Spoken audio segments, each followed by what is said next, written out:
দাঁড়াও, রইল না। মাইনছে কি কইলো না কইলো সেটা তোমার শোনা লাগবো কে? মাইনছে কি তোমারে খাওয়ায় না পড়ায়? এই যে তোমারে এমন মারা মারলো ম্যাডামে, ওরা কে আইছে হেল্প করতে তোমারে? কেউ তাই নাই। আমি যদি না থাকতাম তোমার মাইরেই ফেলাইতো। কিন্তু ওরা তো আমার ডেলি খাওন দেয়। ও আহারে, সাডা খাওয়ানোর লেগা খিমাই দেয় না খাইছে। আমি বুঝি খাওয়ানোর কষ্টটা। এই খাওয়ানটার লেগে তো কত কষ্ট করতেছে। শোনো, এইটা আমগো বাড়ি। এই বাড়িতে তুমি আইসা পড়বা, তোমার যখনই খিদা লাগবো তখনই আইবা।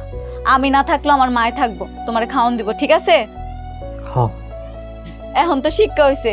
আর কেউ কোনোদিন যদি তোমারে কয় যে তোমারে সোনা রূপা দামি গহনা যা আছে সব দিব, তাও তুমি মানুষের আজে বাজে কথা কইবা না, মনে থাকবো? আচ্ছা ঠিক আছে।